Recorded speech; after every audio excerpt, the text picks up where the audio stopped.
mendengarkan podcast ini. Ada dua hal yang ingin saya tegaskan pada permulaan pemberitaan firman Tuhan ini, saudaraku. Yang pertama, jika di dalam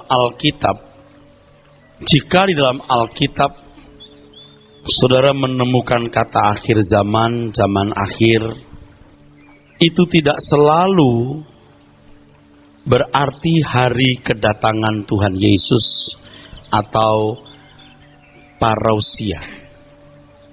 Ini penting sekali untuk dimengerti, supaya kita jangan salah dalam meneliti berita Alkitab berkenaan dengan akhir zaman.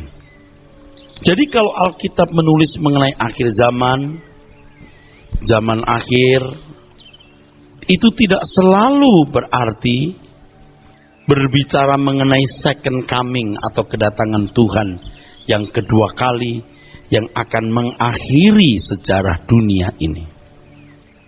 Karena ketidakmengertian hal ini, saudara, setiap kali ketemu dengan akhir zaman, kata akhir zaman, kata zaman akhir, lalu selalu ditafsirkan ini berbicara mengenai kejadian atau peristiwa nanti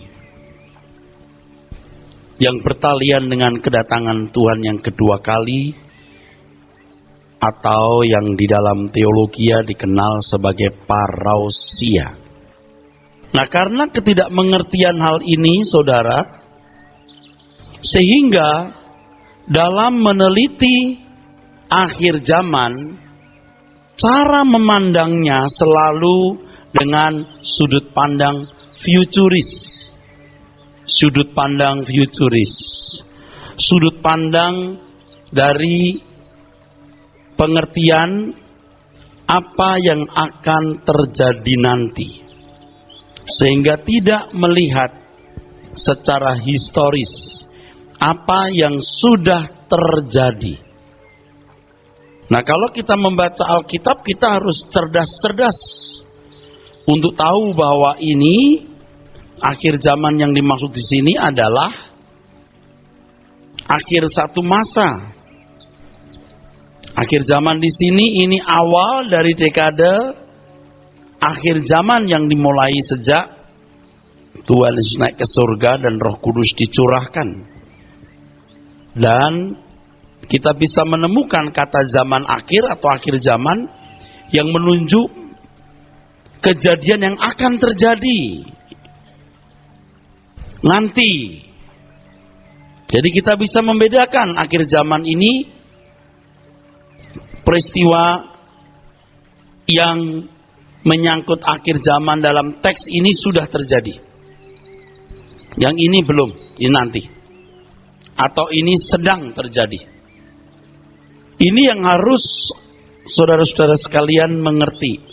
Jadi kalau ketemu dengan kata akhir zaman, tidak selalu berhubungan dengan kedatangan Tuhan Yesus atau parousia. Supaya kita jangan memandang apa berita Alkitab mengenai akhir zaman secara futuris terus.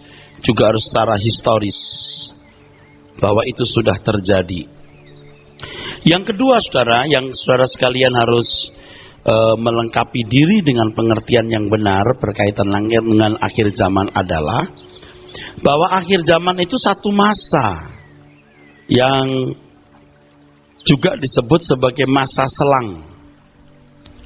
Sejak Tuhan Yesus naik ke surga, Roh Kudus turun, sampai kepada kedatangan Tuhan yang kedua kali nanti, itu masa akhir zaman. Itu zaman akhir.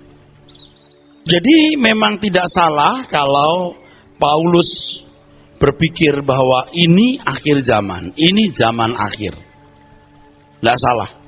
Tetapi Paulus tidak tahu bahwa parousia, kedatangan Tuhan Yesus, tidak terjadi pada zamannya. Terjadi nanti. Mungkin zamannya Erastus. Mungkin.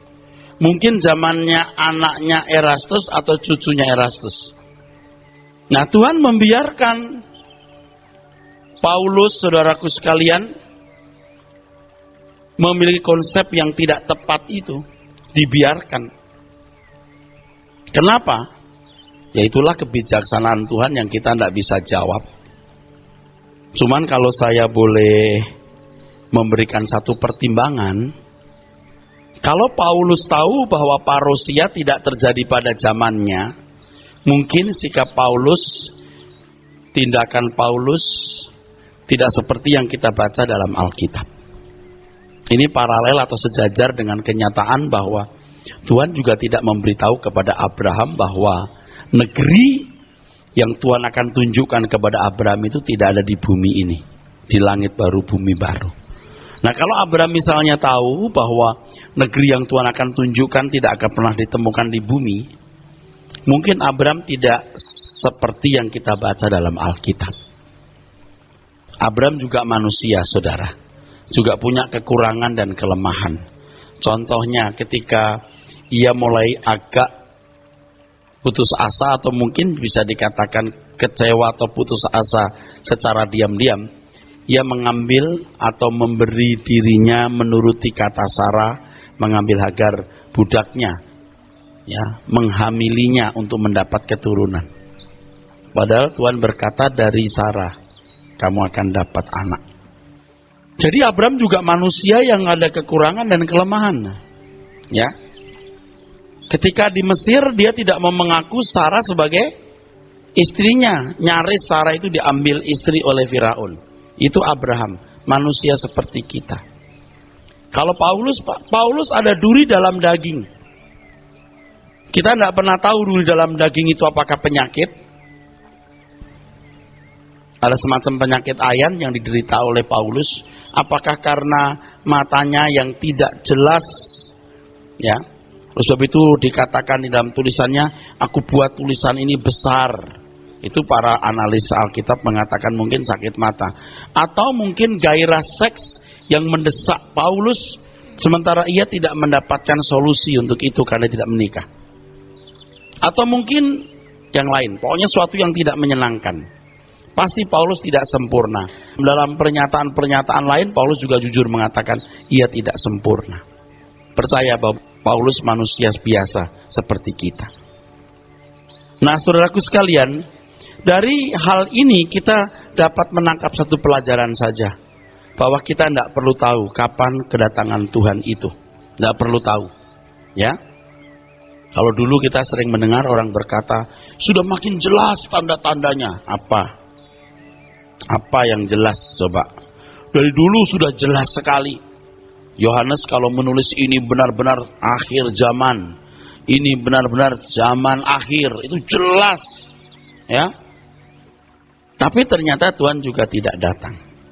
Nah, saudaraku sekalian, saya telah mengemukakan kepada saudara bahwa di masa selang ini, masa kenaikan Yesus ke surga dan kedatangannya nanti, ini masa selang ini disebut sebagai akhir zaman. Yang penting adalah masa ini genting, saudara. Masa ini genting. Di mana manusia harus memutuskan di pihak mana dia berdiri. Di pihak Tuhan atau tidak. Yang tidak bersama dengan Tuhan, melawan Tuhan Yesus. Yang tidak mengumpulkan berarti mencerai-beraikan. Ini masa yang penting, tetapi juga genting, saudara. Dibanding dengan masa-masa sebelumnya, masa ini masa yang luar biasa dahsyatnya. Luar biasa. Disinilah masa di mana orang memilih menyelamatkan nyawa atau kehilangan nyawa. Dari jadi prajurit Kristus atau prajurit setan. Jadi datangnya kerajaan Allah itu, manusia diperhadapkan kepada pilihan, di pihak Tuhan atau di pihak setan. Kalau sebelum kedatangan Tuhan Yesus Kristus, orang bisa dihakimi menurut perbuatan. Tetapi setelah kedatangan Tuhan Yesus, orang dihakimi menurut sikapnya terhadap Yesus.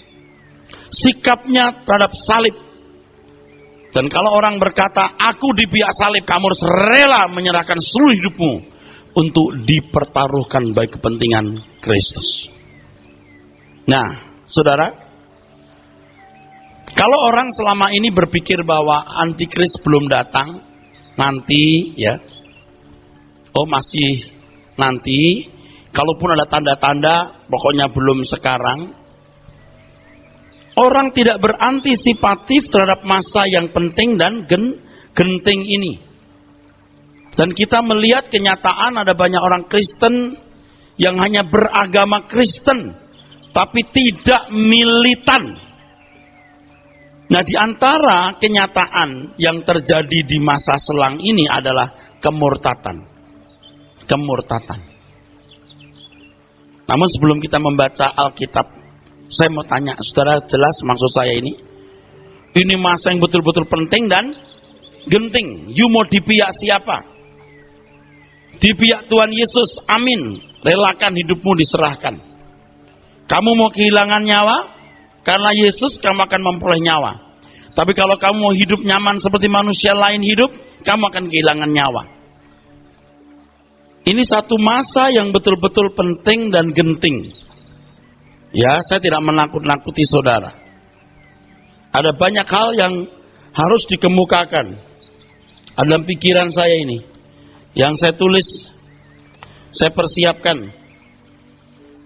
Saya memberikan summary atau ikhtisarnya. Dan percayalah yang saya katakan ini benar-benar benar.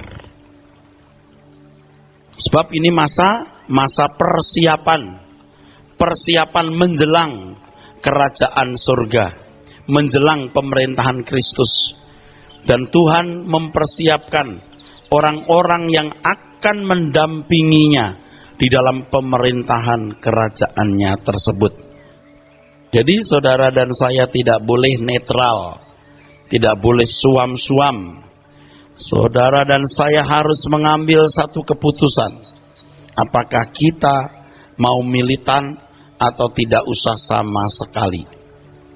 Mari kita lihat di dalam 2 Tesalonika pasal 2 ayat 1 kita mulai, saudara. Ini fakta mengenai kemurtatan. Kemurtatan di akhir zaman. 2 Tesalonika pasal yang kedua mulai ayat yang pertama.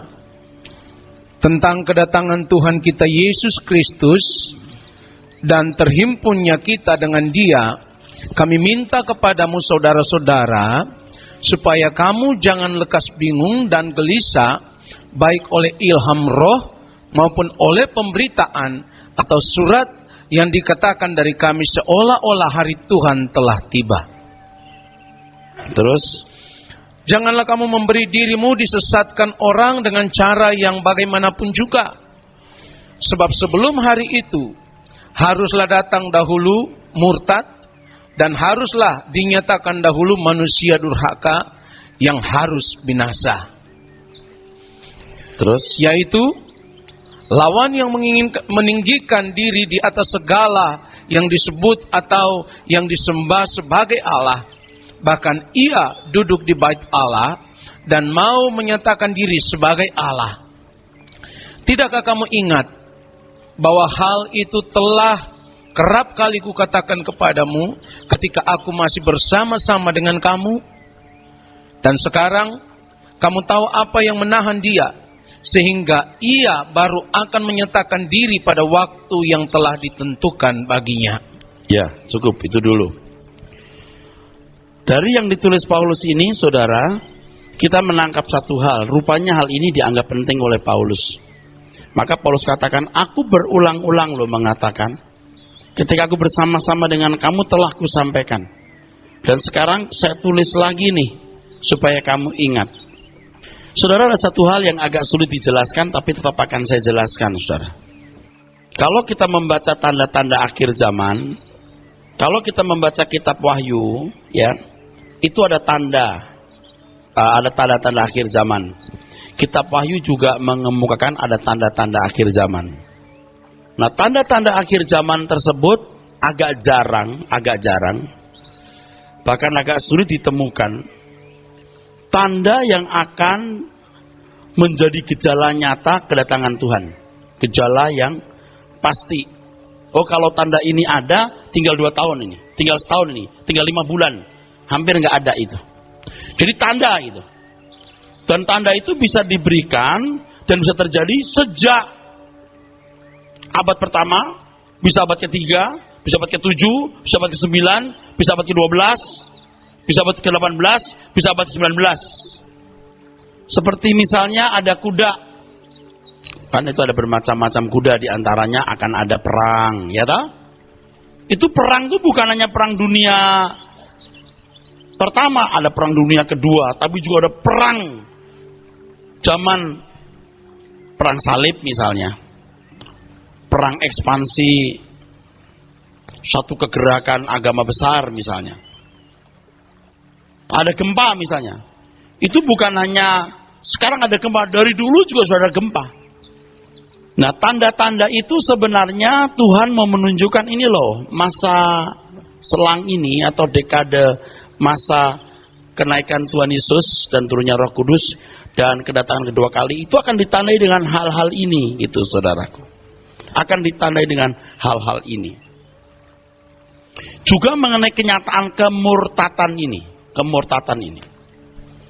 Namun demikian, saudara, walaupun tidak banyak yang memberikan gejala atau simptom yang jelas untuk menunjuk kedatangan Tuhan Yesus, tetapi sejarah mencatat ada kejadian-kejadian itu, ada peristiwa-peristiwa tersebut tetap dicatat dan tetap terjadi. Satu persatu itu terjadi. Nah, kedepannya apakah terjadi lagi, kita tidak tahu.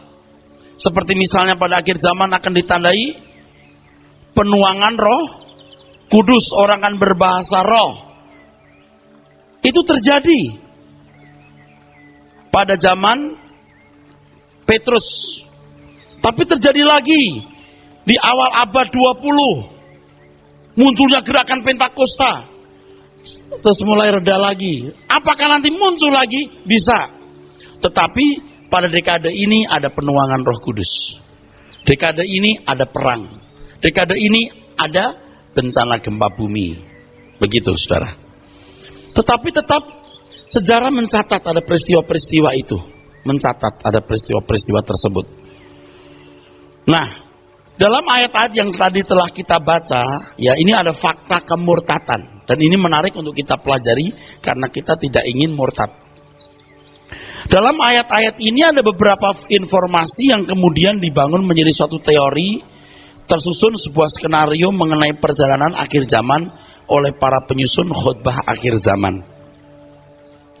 Tafsiran ini telah menjadi pengajaran yang kuat mengakar, bahkan dogma yang diwajibkan untuk diyakini tanpa berpikir panjang dan tanpa sikap analitis. Banyak orang Kristen, bahkan pembicara-pembicara Kristen mengadopsi pandangan-pandangan tersebut menjadi bahan khotbahnya.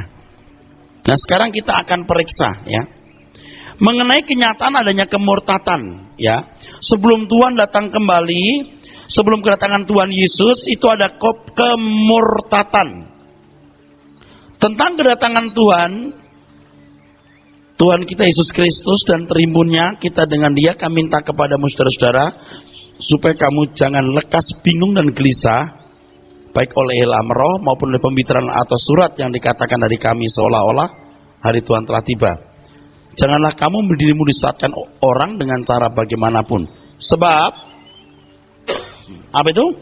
Sebelum hari itu haruslah datang dahulu murtad. Jadi ada tanda kemurtatan. Kalau ada tanda karunia roh dan saya belum menyebut tadi ya, itu di abad pertama itu Petrus. Nanti di abad ketiga ada lagi gerakan berbahasa roh, ya, sampai ekstase. Itu dalam sejarah gereja kita bisa membaca. Selalu ada. Nah, kemurtatan ini salah satu tandanya, saudara. Ya, salah satu tandanya. Saya mengambil ini karena saya anggap penting, karena kita tidak mau murtad. Ya. Selama ini hal kemurtatan dimengerti sebagai peristiwa yang belum terjadi, sebab menunggu datangnya tokoh antikris di akhir zaman nanti. Ini konsep yang didengar orang selama ini. Pemurtatan dihubungkan dengan datangnya antikris yang membuat orang menjadi murtad. Kemurtatan itu biasanya disebabkan karena orang Kristen dipaksa menyembah dan berbakti kepada antikris. Nah, para perumus teori ini tidak memahami sejarah dengan benar. Oleh sebab itu harus dijelaskan. Ingat, tadi saya katakan apa? Karunia roh, zaman Petrus ada, abad ketiga ada, awal abad 19 ada, lalu sampai sekarang.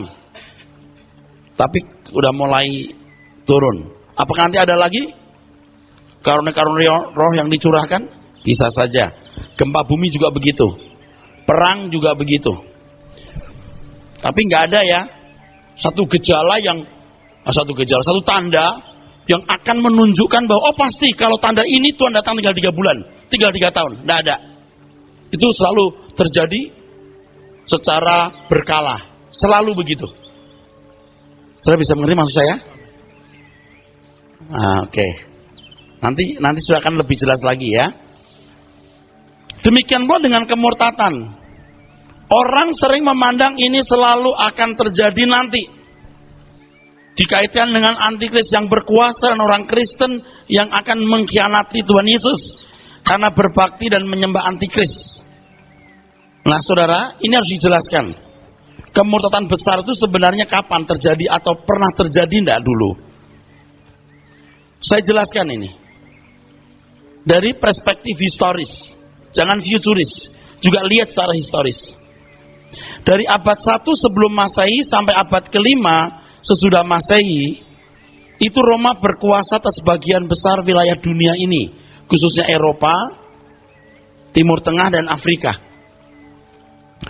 Mendekati abad ke-5, Roma mengalami kemerosotan yang luar biasa, yang kemudian terpecah menjadi 2. Pada waktu itu agama Kristen sudah menjadi agama negara. Tahun 380 sudah didekritkan oleh Kaisar Theodosius Agung. Jadi pada waktu dekrit mengkristenkan semua orang di wilayah Roma dikeluarkan oleh Theodosius Agung, semua orang yang hidup di bawah wilayah kekuasaan Kekaisaran Romawi harus memeluk agama Kristen. Pada waktu itu dalam sekejap orang Kristen bertambah dalam jumlah yang sangat luar biasa dan dahsyat. Belum pernah terjadi dalam sejarah semua orang di bawah kekaisaran Romawi harus beragama Kristen. Selama itu orang-orang Kristen hidup dalam penindasan, aniaya, dan pembantaian yang luar biasa. Sehingga tidak sempat bernapas, istilahnya begitu. Tetapi kemudian mereka semua harus memeluk agama Kristen. Sungguh satu hal yang mencengangkan. Kita harus lihat sejarah ini, saudara. Dari teraniaya, dari tertindas, dalam siksaan, lalu sekejap semua wilayah Roma jadi Kristen. Wah ini kalau model orang Pentakosta pasti sorak-sorai ini ya saudara. Satu sisi kegerakan ini bisa merupakan fakta yang menggembirakan, tetapi sisi lain suatu hal yang harus diwaspadai. Dengan mudahnya orang menjadi Kristen bahkan dalam tekanan atau paksaan, maka hal itu menciptakan orang-orang Kristen dadakan. Orang-orang Kristen paksaan, Kristen tanpa pengertian, tanpa pertobatan. Banyak orang-orang Kristen kulit atau yang kita sering sebut KTP. Secara kuantitas hal ini merupakan kemajuan agama Kristen yang luar biasa. Tetapi secara kualitas kekristenan mengalami kemerosotan yang sangat luar biasa. Jadi kalau sampai seluruh Eropa menjadi Kristen, Timur Tengah, Afrika di bawah wilayah kekaisaran Roma, itu menakjubkan sekali. Menakjubkan sekali. Kemanapun orang melangkah ada gereja, kemanapun orang melangkah ada salib. Nah, kita lihat sejarah itu, saudara. Tapi pada abad ke-6 ketika suatu agama besar mulai eksis dan berekspansi, abad ke-6, ingat angka 6, kekuatannya sangat luar biasa. Sebagian wilayah kekaisaran Romawi yang beragama Kristen berubah masuk agama lain. Dari sebagian wilayah Spanyol sampai hampir wilayah India. Suatu perubahan yang sangat drastis dan mencengangkan. Gereja terbesar dan termegah di Byzantium sebagai pusat gereja-gereja timur pun yang namanya gereja Hagia Sophia. Hagia Sophia ini artinya hikmat kudus. Berubah menjadi rumah agama ibadah lain. Dan sampai hari ini Turki adalah negara yang mayoritasnya penduduknya tidak beragama Kristen. Padahal dahulu pusat gereja timur. Sekarang dapat dilihat kenyataan sebagian besar wilayah Afrika, Iran, Syria, sebagian besar wilayah Timur Tengah selama berabad-abad sampai hari ini tidak pernah menjadi wilayah Kristen lagi. Tak terbayangkan betapa dahsyatnya kemurtatan orang-orang Kristen pada waktu itu. Inilah kemurtatan besar dalam sejarah gereja. Ini murtad. Namun demikian hal ini tidak perlu mengejutkan. Sebab Yohanes sudah menubuatkan di 1 Yohanes 2:18. Mari baca. 1 Yohanes 2:18. 1 Yohanes pasal 2 ayat yang ke-18. Anak-anakku, waktu ini adalah waktu yang terakhir. Waktu ini adalah waktu yang terakhir.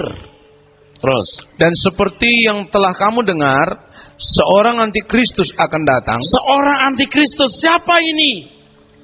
Nah, ini bisa Bar Kokhbah yang mengaku Mesias, yang mendapat julukan putra bintang-bintang, yang pada zamannya disebut juga Mesias sekitar tahun 130 Masehi atau yang lain.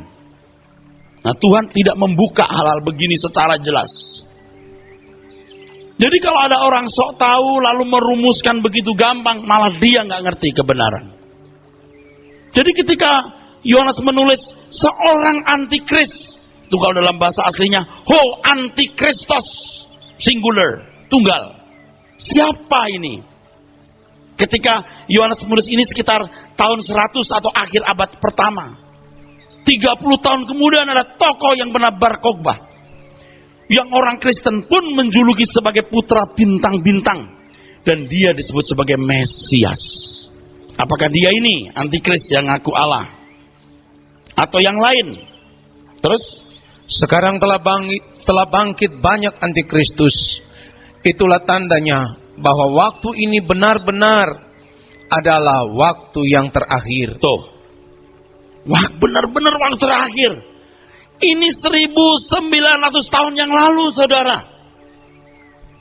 Yohanes berkata, ini benar-benar waktu terakhir. Ini kalau kita hidup pada zaman itu, khotbah kita akhir zaman terus pasti. Padahal Tuhan Yesus belum datang, parousia belum terjadi waktu itu. Terus, memang mereka berasal dari antara kita, tetapi mereka tidak sungguh-sungguh termasuk pada kita. Nah, kalimat ini bisa jadi kunci. Kalau abad pertama atau awal abad kedua ketika Bar Kokhbah memimpin perang melawan Roma dan mengaku Mesias, orang-orang Kristen yang ada pada waktu bukan orang Kristen paksaan loh, Kristen bener-bener loh. Tetapi Kristen di abad kelima ini, abad 345 ini, itu Kristen dadakan, Kristen paksaan. Siapa yang berani melawan Roma, saudara? Memang mereka berasal dari antara kita, tetapi mereka tidak sungguh-sungguh termasuk pada kita. Mereka menjadi Kristen karena paksaan pihak penguasa Roma pada waktu agama Kristen menjadi agama negara. Itulah sebabnya iman mereka begitu rapuh dan tidak berakar. Tatkala menghadapi ekspansi suatu agama besar, mereka meninggalkan salib, mereka menyangkal Yesus dan murtad. Dan abad-abad berikutnya, abad 7 sampai 15, orang Kristen di dunia hidup dalam masa kegelapan yang dikenal sebagai abad kegelapan, sampai pada abad 15 ketika para reformator berkata back to the Bible, kembali ke Alkitab. 1000 tahun itu luar biasa loh lamanya. Jadi bukan hanya wilayah dari sebagian Spanyol sampai India yang pindah agama, tetapi sejak abad ke-7 itu, mestinya abad ke-5 ya, sampai abad 15, Alkitab pun nggak dicetak. Yang boleh membaca Alkitab hanya para rahib, para imam. Nah, baru muncul Martin Luther, cetak Alkitab. Semua harus baca Alkitab. Itu murtad besar enggak, saudara? Murtad sekali. Tapi setelah abad 15 misalnya, lalu ketika orang mulai menemukan Tuhan, menemukan Alkitab kembali, apakah Tuhan langsung datang juga? Ternyata belum juga. 400 tahun kemudian zaman kita juga bilang akhir zaman lagi, betul? Tapi Tuhan juga belum datang. Ini membuat Anda jadi cerdas. Ternyata tidak sederhana. Tidak sederhana, tidak seperti buku primbon. Oh, begini nih tanda-tandanya nanti Yerusalem akan dihancurkan. Lalu, oh sudah dihancurkan. Matius 24 saya jelaskan minggu lalu kan? Sudah. Apa nanti bisa dihancurkan? Enggak. Karena Tuhan mengatakan hal ini terjadi dan tidak akan terulang. Itu hanya di situ. Dan tidak pernah ada siksaan sedahsyat ini. Itu hanya di Yerusalem. Sebab kalau soal siksaan dahsyat untuk orang Yahudi, perang dunia kedua 6 juta yang dibunuh. Oh, harus mengamatinya dengan jelas. Dengan penjelasan ini maka saudara nanti nggak akan mempersoalkan tanda-tanda kedatangan Tuhan bagaimana. Oh, Tuhan akan datang nanti dengan tanda-tanda ini, tanda-tanda itu. Jangan picik, lihat sejarah. Karena banyak hal yang sudah digenapi, saudaraku. Nah, saudaraku sekalian, demikian pula zaman kita ini, ketika kejahatan bertambah-tambah, praktek hidup manusia makin fasik, bukankah kemurtatan juga bertambah-tambah? Kemurtatan di sini bukan hanya berarti orang Kristen pindah agama lain. Memang pada abad ke-6 itu, abad 6-7 itu banyak orang Kristen pindah agama. Tapi di bawah tekanan tentunya. Karena ekspansi agama besar dunia. Tapi abad 7 sampai abad 15 sama juga. Orang Kristen juga tidak jadi Kristen yang benar. Dibodohi, saudara. Kalau mau minta pengampunan dosa, beli surat pengampunan dosa. Coba. Apa enggak ketawa kita kalau sekarang mau mendengar hal itu? Mosok surat pengampunan dosa bisa dibeli? Ya supaya tokoh-tokoh gereja jadi kaya. Dan itu terjadi ratusan tahun. Kemurtatan di sini bukan hanya berarti orang Kristen pindah agama lain. Murtad juga berarti masih beragama Kristen, tetapi tidak hidup menurut kehendak Bapa. Di Matius 7 ayat 21-23, Tuhan berkata kepada orang-orang yang merasa mengenal Dia, "Aku tidak kenal kamu." Jadi tidak harus ada antikris barulah ada kemurtatan. Ingat ini. Tidak harus ada antikris baru ada kemurtatan. Tanpa ada antikris pun telah terjadi kemurtatan yang luar biasa dewasa ini. Eropa selain Turki, abad ke-5 sampai abad ke-15, kekristenan hanya seperti itu, saudara. Nggak usah harus pindah agama, mereka tetap memeluk agama Kristen. Penguasa raja-raja mereka orang Kristen. Penguasa raja-raja mereka adalah penguasa Kristen. Tapi lihat, kalau sudah membaca sejarah sepak terjangnya penguasa Eropa, kejamnya luar biasa. Sudah tahu bagaimana gereja Anglikan berdiri? Ketika Raja Inggris mau menikah nggak disetujui, nggak boleh. Dia bikin gereja lagi supaya bisa kawin. Betul nggak? Waduh, itu sejarah kekristenan di Eropa itu juga menyedihkan, saudara. Jauh dari kebenaran yang diajarkan Paulus yang di dalam Alkitab. Dan Alkitab sendiri, saudaraku sekalian, tidak dikenal oleh umat Kristen selama ratusan tahun. Kemurtatan itu terjadi tidak harus nunggu antikris. Oh, nanti ada antikris, orang akan murtad. Tidak usah nunggu antikris. Dulu sudah ada kemurtatan. Kalau saya boleh menambahkan satu kalimat, bahwa di satu masa selalu ada antikris. Apa itu Kaisar Nero? Apa itu Kaisar Diocletianus? Dan lain sebagainya. Tapi saya beri catatan penting. Bagaimanapun tetap ada satu main antichrist. Ada satu tokoh antikris yang paling mengerikan. Pasti. Ya. Kapan Pak itu datang, Pak? Mau dijawab? Kapan itu datang? Nggak perlu tahu kapan, karena sudah datang. Jadi tidak harus ada antikris baru ada kemurtatan. Tanpa ada antikris pun telah terjadi kemurtatan yang luar biasa. Hal ini kalau hal ini kita melihat gaya hidup orang Barat yang mayoritas Kristen, walaupun Kristen, tetapi cara hidup mereka tidak lebih baik dari orang yang beragama lain. Filosofi Kristiani mereka apakah ada? Enggak. Itu sudah kemurtatan. Eropa menjadi negara sekuler. Nah, sekarang kita tarik kesimpulan, saudaraku. Kalau sekarang kita sibuk bicara soal antikris, kita nggak mewaspadai apa yang sedang terjadi di sekitar kita. Kalau tadi saya ambil contoh karunia roh yang terjadi secara berkala. Gempa bumi juga berkala. Perang juga berkala. Antikris juga berkala. Berkala juga. Ada Nero. Ada Kaisar Diocletianus. Ada juga antikris. Dan di antara tokoh-tokoh antikris ini, tadi saya katakan pasti ada yang utama. Main antichrist yang utama tokohnya. Itu gerakannya kalau dilihat kitab Wahyu itu ada yang dahsyat gitu. Terus ada di sepanjang zaman itu. Terus ada di sepanjang zaman. Nah, kalau orang lihat ke depan nanti datang antikris, dia tidak menyadari bahwa saudara antikris yang gerakannya itu juga terus berlangsung.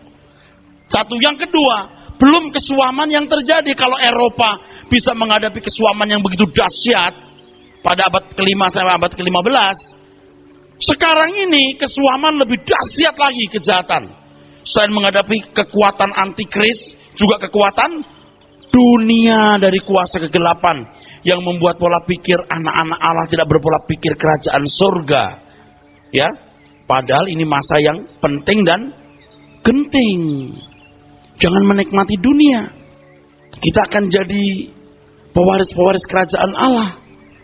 Nah, butir penting lain dari 2 Tesalonika yang kita baca tadi, saudaraku sekalian, dikatakan saat belum tiba, itu kan ya.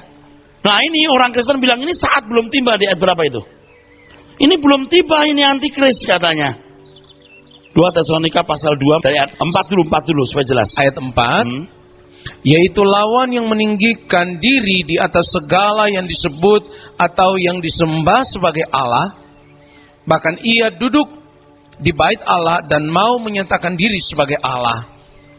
Tidakkah kamu ingat bahwa hal itu telah kerap kali kukatakan kepadamu? Wah, ini hal yang penting sampai dikatakan kerap kali. Jadi yang ini diwahyukan oleh Tuhan kepada Paulus. Dan saudara perlu ketahui bahwa Tesalonika ini penulisnya bisa Paulus atau salah seorang murid, tapi menggunakan nama Paulus. Karena itu nasihatnya Paulus. Oke, terus? Ketika aku masih bersama-sama dengan kamu, dan sekarang kamu tahu apa yang menahan dia, sehingga ia baru akan menyatakan diri pada waktu yang telah ditentukan baginya. Nah, banyak orang berkata bahwa ini belum datang antikris. Alkitab berkata belum datang loh, Pak. Pak Eras percaya nggak kata Alkitab? Oh, percaya. Ya kalau begitu Pak Eras percaya bahwa antikris belum datang. Belum datang itu dilihat dari penulisan surat Tesalonika. Waktu ditulis itu tahun 70 sampai 80 Masehi. Saat yang belum tiba itu saat itu, saudaraku. Waktu surat itu ditulis, bukan tahun 2010. Ditinjau dari waktu ini, tahun 2010, sudah datang. Jika ditinjau dari tahun 70 sampai 80, belum datang. Karena secara rahasia, kedurhakaan telah mulai bekerja. Tapi sekarang masih ada yang menahan. Wah, masih ada yang menahan. Ini kalau bapak-bapak pendeta dulu khotbah gini, masih ada yang menahan. Gereja Tuhan, Roh Kudus menahan. Seperti Sodom dan Gomora tidak akan dihancurkan Tuhan kalau masih ada orang benar di sana. Jadi masih ada orang benar di dunia ini, masih ada gereja Tuhan. Jadi belum datang antikris itu. Dan kita amin gitu. Sekarang enggak. Itu salah. Itu salah. Iya kan saudara? Dulu kan pendeta-pendeta kalau khotbah begitu. Antikris belum datang karena ada yang menahan saudaraku. Gerejalah yang menahan seperti Sodom Gomora. Belum dihancurkan karena ada yang menahan. Dan nanti kalau gereja diangkat, baru antikris datang. Dan orang yang ditinggal akan dianiaya. Bahkan keselamatan harus ditebus dengan darahnya sendiri. Buset, sampai begitu. Kita amin aja waktu itu. Jadi konsep yang kita telah terima adalah, khususnya di kalangan orang-orang Pentakosta ya. Jadi nanti ada pengangkatan, aniaya besar di sini. Jadi keselamatan orang itu sampai ditentukan oleh kesetiaan dia menebus keselamatan dengan darahnya. Saya sering agak berseloroh bilang begini, nggak ada antikris saja nggak setia, gimana ada antikris? Kan nggak make sense, saudaraku. Lalu sekarang yang kedua ada lagi seloroh yang mengerikan. Kalau diangkat mau tinggal di mana? Karena belum ada langit baru, bumi baru. Betul? Oh, lebih lagi. Saya lebih pusing lagi tuh melihat tafsiran itu, saudara. Kalau sekarang roh dan jiwa yang tertidur, Tuhan tempatkan di mana saja, kita nggak perlu tahu. Tapi kalau tubuh kemuliaan, itu harus ada fisik tempat. Tapi sebenarnya nggak sesederhana ini penjelasannya. Ketika kita diangkat akan selama-lamanya di surga, betul? Ada ayatnya begitu kan? Jadi selamanya udah nggak turun naik seperti bendera, saudara. Ya Tuhan berkuasa Pak, taruh di mana saja. Oh ya, bisa juga. Tapi langit baru, bumi baru itu datang pada waktu nanti loh, hari terakhir. Fisik loh. Ini juga mesti berkaitan dengan begini loh saudara. Ini saya menyimpang dulu ya, saudara tahu bener ya. Seandainya manusia tidak jatuh dalam dosa, ada pekerjaan nggak di dunia ini? Banyak. Manusia bekerja. Menurut yang saya pahami, saudara kalau nggak paham, simpen aja. Kalau manusia tidak jatuh dalam dosa, manusia juga bisa menciptakan roket, jet, dan bisa menjangkau galaksi-galaksi jauh. Itu bukan hal yang luar biasa. Yang namanya surga itu ya ini, bumi ini surga. Kalau manusia tidak jatuh dalam dosa, ya ini, kan harus fisik. Dan nanti di kebangkitan juga harus pakai tubuh fisik, saudara. Ingat Tuhan ketika memerintahkan manusia pertama apa? Kelolalah bumi. Jadi bukan liturgi, bukan seremonial. Mencangkul itu liturginya. Mengelola alam semesta itulah kebaktiannya. Bukan Allah kita heran dan besar. Bukan. Kok sekarang jadi begitu ya, sementara waktu begitu dulu dah. Ibadah yang sesungguhnya bukan begitu, saudara. Nanti kita kalau ke surga, kalau kita nanti ke langit baru, itu kita kerja. Kita mengelola apa yang Tuhan telah ciptakan. Hakikat manusia itu kerja, man is a worker by nature. Manusia itu pekerja pada dasarnya, seperti Allah juga Allah yang bekerja. Nah, pengangkatan 3,5 tahun ngapain nyanyi tidur di sana, retret, kan nggak make sense, lebih nggak ngerti dah kita. Sekarang kalau orang biasa kerja nggak kerja sakit nggak? Ya sakit. Harus berkreasi terus. Dalam teori Big Bang yang ditemukan Hubble ya, alam semesta ini mengembang terus nih, mengembang terus. Terus tercipta banyak galaksi-galaksi baru. Oke dah, terserah situ dah. Tapi make sense juga itu, make sense juga. Jadi nggak akan kekurangan galaksi. Galaksi itu kumpulan planet-planet loh. Kalau planet kita ini, keluarga planet ini, ibunya itu matahari, dikelilingi oleh berbagai planet, ya Merkurius, Venus, Bumi, Mars, seterusnya, Jupiter, Saturnus, dan seterusnya. Ini keluarga galaksi Bima Sakti namanya. Ada galaksi yang lain, ada mataharinya juga di sana. Dan kalau manusia tidak jatuh dalam dosa, bukan tidak mungkin kita ciptakan satu alat bisa menjangkau sana. Bukan tidak mungkin. Oh Pak Allah, jangan begitu. Tuhan itu bekerja dengan aturan, setuju nggak? Pasti ada aturannya, ada sistemnya. Kenapa setan bisa menghilang, bisa muncul, itu ada sistemnya, cuman kita belum tahu aja. Loh, kita pikiran serba mistik, kita bilang mistik karena kita goblok. Ini Ken Arok menganggap ini mistik gak? Kita gak bilang mistik loh ini. Ini make sense ini. Pasti ada aturan, gak mungkin gak ada aturan. Nah, kembali soal naik ke surga itu. Naik ke surga, tinggal di mana? Kita ngumpul di rumah, Bapak nunggu dah 3,5 tahun. Nanti kita akan kupas mengenai pengangkatan. Saya kupas, sekarang belum. Sekarang saya bicara soal kemurtatan dulu. Sebenarnya kalau kita amati 2 Tesalonika pasal 2 yang ke-6, baca Pak.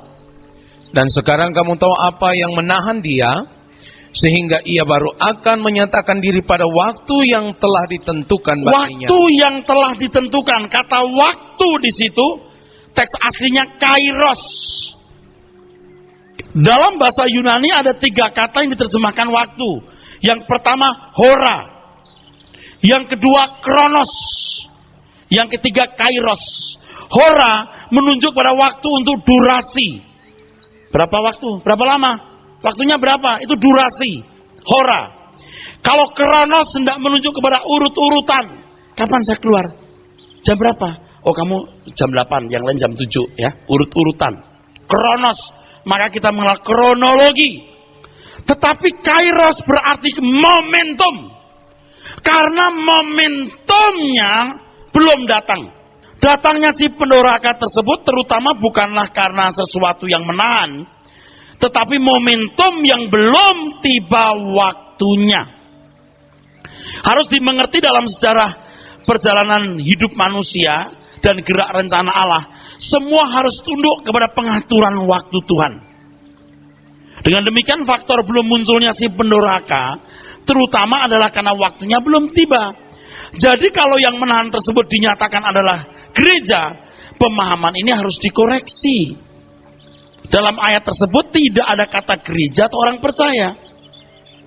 Seandainya benar bahwa penahannya adalah gereja atau orang percaya, hal itu tidak terlalu banyak pula artinya. Bahkan sekalipun penahannya tersebut adalah Roh Kudus, bukan berarti bahwa antikris belum datang. Harus ditegaskan bahwa penulis surat Tesalonika yang menyatakan bahwa sekarang si pendoraka belum dinyatakan, tidak boleh diukur dengan ukuran waktu tahun 2010, tapi harus diukur dengan waktu tahun 70-80. Lebih tegas lagi saudaraku sekalian, kalimatnya dalam bahasa Indonesia si pendoraka akan menyatakan dirinya. Itu ayat 10. Kalau saudara baca dari ayat 6, 7, 8, 9, 10. Dalam teks aslinya itu adalah si pendoraka dinyatakan. Kalau dalam bahasa Indonesia itu aktif ya, tapi dalam bahasa aslinya pasif. Bukan menyatakan diri, dinyatakan. Dalam kalimat ini tersirat bahwa si pendoraka baru datang, si antikris baru muncul setelah dinyatakan, bukan menyatakan diri. Oleh sebab itu saudara sekalian, periksa ini dengan seksama dan serius. Bahwa tanda-tanda akhir zaman juga sudah dimulai dari abad ke-5 ke-6. Harus datang dulu murtad. Harus datang dulu si pendoraka. Sudah dinyatakan abad-abad itu. Ya. Nah, di sini membuat orang menjadi bingung. Tapi berbahagialah orang yang bingung karena nggak perlu mempersoalkan kapan Tuhan datang. Yang penting berantisipasi dalam segala hal ketika dia menjalani hidup hari ini. Amin.